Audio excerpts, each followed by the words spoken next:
Another episode of the Real Estate Investing Club. I hope you guys are having a great day, whatever day it is for you, and whatever wherever you're listening to this. As always, it's Friday on the podcast, so we're bringing that good Friday energy to you. Today is a good day, and especially for those of you who want to use real estate as a catalyst for freedom in your life, because we have Ryan Mellon with us from the Digital Nomad Nation. Ryan specializes in helping people use real estate to live that free life, to get to the point where they are financially free.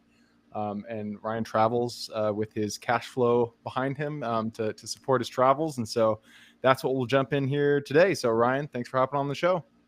Yeah, man, super excited. Thanks for having me. Absolutely. I told you, actually, I didn't tell you before we got on here, but I meant to tell you that we always start the show with stories. We like to start to hear Sure. how people got to where they are. So why don't we hop to the beginning of your story in real estate and just tell us how you got started and how it's been going so far? Yeah, absolutely. So I would say about 8 years ago, I was working for two jobs, 14 hours a day, 6 days a week. So I was working in the restaurant Good business. I was fun. working in a warehouse in the evening, and I only got Sundays off. And it was just brutal. And I got a taste for a little solo travel. I knew I wanted to make some changes in my life, and after that solo trip to Costa Rica, I came back and was like, I really need to make some changes in my life. I can't work these two dead end jobs forever. And so I had a good friend who is doing a lot of real estate. She's buying rentals, she's flipping houses. I mean, just turning like, major volume. So I got my real estate license. I started to help her like do some deals, find rentals, find flips. If I found them and then she would flip it, she would give it back to me on the back end for the listing. So that was great. And so I started to realize like, all right, I can start doing some stuff in real estate. Maybe I don't need my two jobs. And eventually I just ended up quitting my two jobs, and I talked my best friend and his wife into quitting their jobs as well. And we got in an RV and we did a 1 year road trip of the US with like the Nice. the whole concept was like, let's just save up enough money so that we don't have to work a year, and we'll figure it out when we get back. That was our plan. So Well, before yeah. before we continue on, I love what you said so far. I'm just curious. Working two jobs in a restaurant and a warehouse, it sucks that sometimes, I mean, that is almost required for some people, especially in the low wage jobs. I'm a huge proponent of capitalism, and I really don't like putting a restriction on what companies need to pay. But there is, I mean, just some jobs, if you work 14 hours a day, you should be able to buy yourself a good house, just period. And so you were working those 14 hours. How long did it take you until you got to the point where you were able to quit that job? As far as like in real estate, In real estate? Yep. How long did it take you to replace the income from working those 14 hours? well, my story's kind of backwards because I kind of saved up enough money, quit, went on this road trip, and then figured out the real estate thing from Okay. there. Got it. So, like, I had enough money in savings, quit my jobs. I did own a house at the time. I got a house, my first house, a couple years prior, but I rented it out, and then we went on this road trip. And then over the last 6 years, I would say, I slowly was traveling 6 months out of the year. When I was home in the summertime, I was buying houses, flipping, renovating, renting them, and then going out and traveling again. So I actually didn't have that income before I quit my jobs. I had 1 year's amount of travel money, and I've started doing some real estate deals in the middle of that 1 year road trip remotely. And that's kind of how I built it. So I really started quite backwards.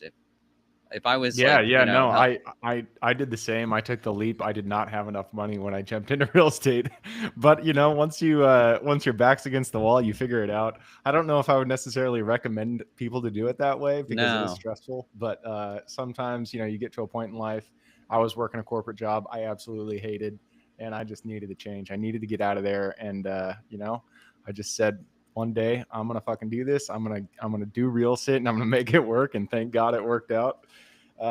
But yeah, so you kind of did it. I wouldn't say backwards. You just took a road that you just needed to take. You got some savings. You took that Yeah. trip, and then you learned how to do real estate remotely. Yeah. While you were, while you're out there traveling, while you were, figuring it out. Yeah, absolutely. Like I said, I had my real estate license then, and on that 1 year road trip, I was helping my friend Lori, who was doing huge volume of flips and stuff. We were just like sending out like tons of contracts to foreclosures and bank REOs, bank owned properties at the time. This is like 2018. There were a ton of those. So we were targeting those and just getting tons of those deals. She would flip them, relist them with me. So I was getting all this income, like working fully remote on the road trip. When I came back, I realized, wow, I don't need um, like to go back to my two jobs. I can still do the real estate agent thing. But then I started actually buying rentals and like flipping myself and wholesaling. And that's when I started like building portfolio, building the passive income.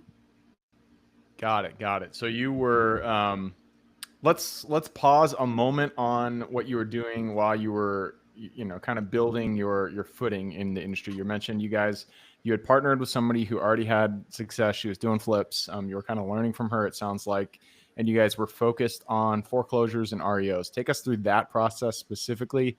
What were you guys looking for, and how did you find them, and what was your offer criteria? Yeah, so basically we were looking at all the like HUD Home Store and the MLS. Usually they're all on there as well. But we also just had like um, scanned scanned like copies of my client's signature, like blank contracts.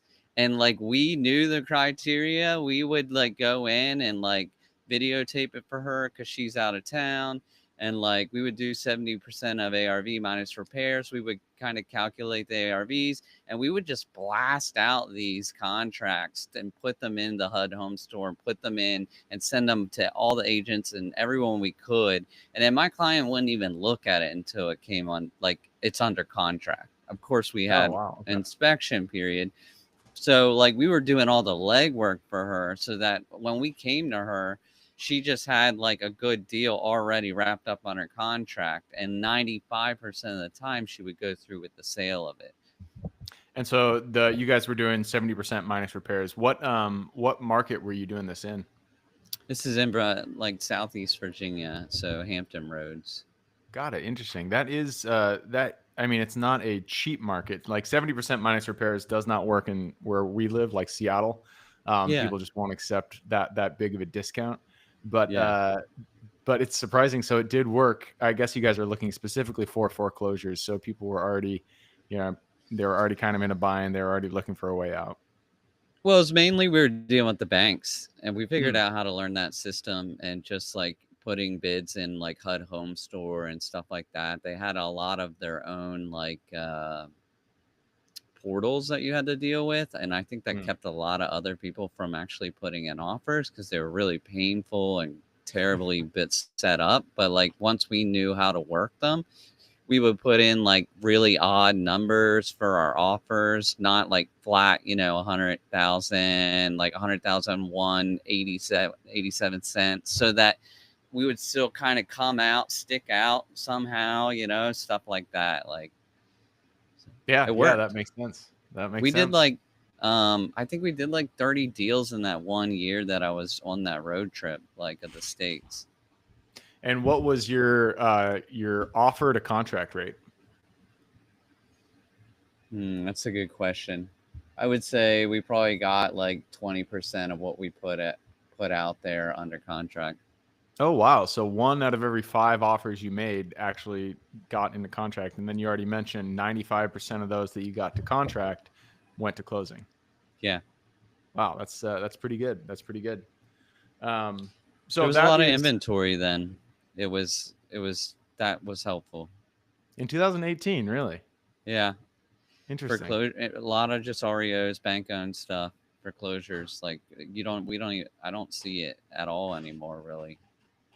Yeah, and that is the thing about real estate is a trend will come because of a specific situation in the economy and a local economy. You got to take advantage of it when it's there, and then it'll be gone the next day. Maybe there's self storage underdeveloped in a specific metro. You gotta go out there and take advantage of those as they pop up. So that Absolutely. was kind of how you got your footing, but you said what really allowed you to take on this kind of digital nomad life was the rentals, was the actual cash flow that you Hmm. got from these rentals. Take us to that process, the process you did to build them, to buy them, to get them rented out, and how you've kind of structured your business up to this point. Sure. So yeah, I've my first rental outside of the house that I was living in that I rented out was a duplex. And I borrowed private money, like 100% financing through my connections from my friend. Renovated it, got it rented out, you know, went and traveled like 8 countries, came back home next summer, bought like 3 houses from one landlord, all like no money out of pocket, just borrowing private money. And just I kept doing that like every summer that I was home was buy something, renovate it, get it rented out, and then sail get out for winter because I hate the cold. Go somewhere where warm. And like I built my portfolio and everything in mind through the lens that I have to be able to do manage because I manage all my properties myself as well. I don't own property Mm. management. So as I built up the rentals, like I said, I was up to 17 units at one point. I'm now down to 8 single family, and I'm in a good place with the 8 single family. Like it pays my bills. I was able to pay some off and stuff, and but basically using OPM, right? Other people's money, and then doing like portfolio loan refinance for a big chunk of it. Um, that's basically how I did it by getting that equity when you buy it, and then forcing more equity with the renovation, and then just going to the bank with a bunch of properties and being like, hey, I need refi all my private lenders out. And that's how I transitioned into longer term money. Interesting. And the banks will they give you a portfolio loan? Like if you have 10, we'll just use round number, 10 houses, they'll give you if each house is worth 100,000, they'll give you a $1 million loan, or do you have to get a Mhm. loan for each individual house? No, so it's one loan. It's a commercial portfolio loan, so it's one loan for the whole portfolio. Hmm. And so like when I was doing it, I think the minimum loan amount was like 500,000. So you got to have at least a couple, 3 or 4 probably to make it work. But it's like 25 years amortization, um, and you're locked in on your rate for 7 years, so it can adjust every 7 years. That is one thing that you need to keep in mind. But like I bought mine in cash flow enough that I can run, like even if my loan were to go up in a couple years 8%, I'm still gonna be fine. Hmm. Yeah, that's interesting. I've tried to do portfolio loans on the self storage side. I buy mobile home parks, RV parks, and self storage facilities, and I've tried to take a couple self storage facilities and get a loan for them as a bundle. But I haven't had a lot of success doing that. It must be a little bit different on the single family side. Yeah, I imagine the commercial is going to be more challenging. It might be just too much risk for them. Yeah. I don't know. Let's talk about management. You mentioned that you do your own management, which is kind of unique especially in the single family side, because once people get past five units, they start to realize that it's kind of it's a lot of work to manage them individually. When you have to deal with tenants, you have to deal with contractors, all that kind of stuff.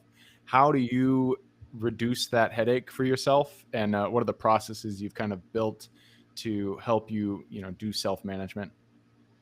Yeah, I think the biggest thing is just like on every single house, I have a lockbox hidden somewhere so that if I'm out of the country, I'm on the other side of the world, and the tenant calls me and says their toilet's broke, but they're at work, and I want to get my plumber in there, I can do that, right? I can give him the lockbox code. He can go in there, he can get it done. I cash app him. He sends me a picture, toilet's fixed, done. I have all my tenants pay rent through apartments.com. Any non-emergency maintenance also needs to be submitted through apartments.com so that I'm not getting calls in the middle of the night. Like, let's say I'm in Bali where I spend a lot of time. It's 13 hours different. So not getting a call for something stupid in the middle of the night, only emergencies. Um, and just having a couple good people that that you can stop over there if something happens, or good contractors that can take care of things. Worst case scenario, you got to actually look someone brand new up to send over there, AC guy or something, because your AC guy goes missing. But um, yeah, I've set it up pretty easily like that. And then also, one of the biggest things is I don't let tenants move out from like in the winter time. So my leases don't expire between October through um, like March. And I Mm, always tell people, like, you don't want to move in the middle of winter anyhow. They just agree and say, okay. that's But true. then Nobody wants to that, move in the winter. yeah, no one wants to move in the winter. And the people that are looking to move in the middle of the winter have to move in winter. And those are not probably the folks you want to be looking at anyhow. So you have a much better market in the summer. And then I'm home in the summer. So all my turnovers tend to be there when I'm there, and I can actually be boots on the ground for the turnover. So that's another thing that I've done, built in the system, so that when I leave for winter, it's just managing from afar, no turnovers, nothing major, no renovations, just toilets and heats broke or whatever. Nice, man. I like it. And this is just kind of on a side, really, but you mentioned that you like to go to Bali. I'm just curious, what are, on average, what are your total monthly living expenses, including, rent for an apartment over there, your food, everything that you would spend in a month in Bali? Yeah, I mean, it all depends. Like, sky's the limit. Like, you can go really classy and really nice in Bali and have a super sweet villa with a private pool. Bali is not an expensive place. Or you can, like, I mean, it can be anywhere from $500 a month for someone who wants to rough it a little bit, to I usually spend about like 3 grand a month, and I have a private villa, and I'm close to the beach, and I've got a scooter to ride around on, and you can eat out 3 meals a day and like not Yeah. even cook or do laundry. It's cheap. Well, yeah, and my point is, I mean, 3,000 to get a private villa. The mortgage for my house is 5,000. Like, period. Like, it's and that's what's so attractive about, building cash flow. $3,000 in cash flow in real estate is not, that's not difficult. I have, No, one property does that, and it's really, you can achieve that a lot quicker than you think. So if you want to, not everybody wants to go live in Bali, obviously, but for those who do, it really, you're not that far away from achieving that type of lifestyle where you live completely free from a single property. Granted, it would have to be a commercial property, but it's definitely achievable, and it's pretty amazing when you do that kind of arbitrage between currencies. Or between nations where it's really cheap to live in one and then expensive in the other. So yeah, yeah, very, very interesting. absolutely. And that 3,000 is like, that's included. That's like all my expenses, like food, rent, everything, Yeah. like transportation. Like, it's very inexpensive. So yeah, geo arbitrage is great. I'm a kind of a minimalist as well. So like, when I'm home, I live on my sailboat. Um, I don't live in any of my properties. That first house I bought, I haven't been there. I haven't lived there like 8 years, 8, 9 years. So Huh, cool. All right, so we are running down the time, but before we move on, I do have to ask if you were to give advice to anybody out there who wants to get started down this journey that you've already taken. They want to build a portfolio that they can live on and travel, live that digital nomad life. What is the advice you'd give them? I would say get into any in-person meetups like as soon as possible. Get around the people that are actually doing it, what they're doing, and make friends with them, because those are the people that are gonna find you deals. They're gonna find you money for your deals. You're gonna be able to call them when things go sideways, because whatever's happening to you, it's probably already happened to them. So it's like a good support group. Nice. I like it. All right, with that, I'm going to push us into the quick question round. You ready? Yeah. Let's do it. Starts with education. It could be any form. It could be a movie you've seen, a book you've read, a conference you've gone to, mentorship program you've been a part of. I just need two recommendations, one for general life wisdom and then one for real estate. So 4 hour work week totally changed my life. And for real estate, I would say Rich Dad Poor Dad. I'm sure that's the classic everyone says, but It that is the that classic, but also it's that classic is for a awesome. reason. Yeah, yeah. All right, next question is for your younger self. Let's go back to the Ryan who was working those two jobs in the restaurant and the warehouse. Go back to him, look him in the eye, give him one piece of advice moving forward. I would say start sooner.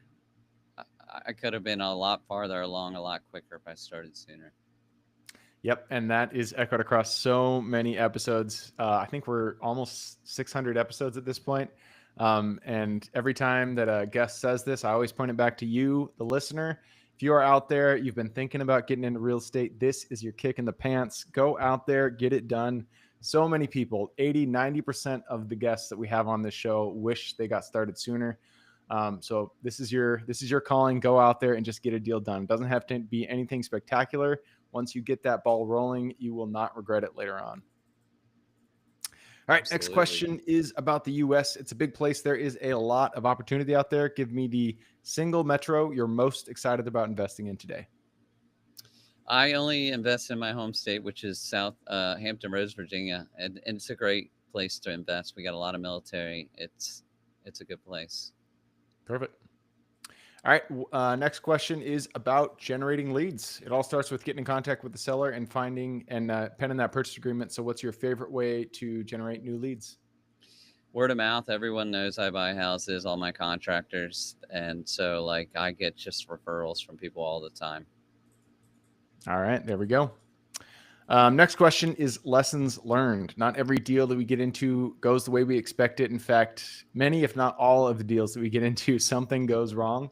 And that's when we get to learn a lesson. So, what was a deal that went a little sideways for you? And then what was the lesson you pulled from it? Yeah, so I had a 6 unit apartment building that I took me 5 years to buy, and it Wow. yeah, that's how much follow up I did. 5 years. I wanted this building so bad, and I got it for an insane price. And I didn't. I really was a little over my head on the amount of renovation that needed to be done, but I bought it anyhow. And I was not able to complete the renovation. The numbers just did not add up. But I sold it for about a year and a half later for about 300 grand more than I paid for it. So it was also the biggest deal I've ever done without any renovation. So sometimes you just need to pivot, and sell it and just acknowledge, all right, wow, I got a little over my head. Like don't do it just because you feel like you have to make it happen. And I love that building. I'm so sad that I couldn't like hold on to it, make it happen. But I made a lot of money. I got out of it, and so just looking at your alternatives and sucking it up sometimes. Yep. Yeah, it is, especially when you've worked so hard on a deal to get it done. You've followed up with the seller, you've gone back and forth. Sometimes you just want to get it done, but putting on those glasses, those rational glasses that just tell you exactly, this is I got to move on. This is not the deal for me. And then making that decision is what you got to do. It's difficult, especially when you put so much effort into it. It's difficult to make that pivot. But you know, don't let those I don't know what the word is. Don't let your heartstrings kind of keep you in a deal that isn't good for you. Yeah, I see that a lot with other investors. Yeah, I mean, I've done it myself where I've I've kind of I wanted the deal so bad, and then I got to the closing table and I was like, really shouldn't be doing this, and I had to back out. But it's hard because you putting so much effort into something makes you want to see it through, makes you want Yeah, to like follow through with your plan, and pivoting, changing your mind is difficult. yeah. But sometimes there are highlights. There are things go right scenarios where the stars align. So let's talk about that. Let's go to your highlight reel. Take us to a deal where everything went right and tell us how it went. Um, I would say, I'm like trying to think like of a specific deal, but just building my portfolio over the years and renovating them and getting that equity and refinancing them just a little at a time really grew my cash flow and really made it so that I don't have to worry about like um, working, and it's taking care of all of my monthly costs. And so I think I don't have like a specific deal that um, just to talk about, but like I would say just like consistently building that rental, like more and more rentals until I was comfortable and had the cash flow where I could do what I'm doing now is is the highlight for me. The Nice. No, consistency. Yeah. absolutely. And consistency is the hardest thing to do. It's especially when you've gone so long, you haven't found a deal in a while, and you just want to get something done. Consistently reaching out, getting those offers out is that is what is difficult about real estate is just being consistent. So, if you do it over time, you will get to where you want to be. All right, that leads us to the very last question. This is for the listeners. You've given us a lot to think about. This is a two-parter. First, tell us where they can find you, and then tell us a little bit about Digital Nomad Nation. What can they expect when they reach out, and what can they learn? Yeah, so you can find me. I'm the Digital Nomad Coach on like Facebook, Instagram, YouTube, and thedigitalnomadcoach.com. But then I also have a podcast called Digital Nomad Nation, where I interview other digital nomads, where we can get inspired by their stories and how they start, because we all do something very different. Not everyone's in real estate, and that's at digitalnomadnation.com. And I just came out with a masterclass that helps people figure out how to get remote work or become a freelancer. I also do one-on-one coaching with people if they want specific help in their business to create freedom so that they're location independent. And so that's what I am doing as a passion now, because I have enough money coming in with my real estate. I'm traveling all over the world, and so like helping other people out there get into that lifestyle and becoming location is what I'm passionate about, and so that's why I'm doing what I'm doing now. Perfect. And where did you say? Can you repeat that one more time? Where can people go to learn more about that? Yeah, thedigitalnomadcoach.com or digitalnomadnation.com. All right. And I will put those links in the show notes. So if you guys want to reach out, all you got to do is click the little more in the description. It'll pull down that full description, and in there you can find Ryan's link. All right, man. That wraps it up. Thank you very much for hopping on the show. Yeah, thanks for having me. Absolutely. For everybody who's with us today, thank you guys for showing up. You are the reason we do this. So if you guys have any questions, reach out to me, Gabe at therealestateinvestingclub.com. If you guys want to learn more about or if you guys want to support the show, just leave us a review. Other than that, I hope you guys have a great week. Keep rocking real estate, and I look forward to seeing you on the next episode.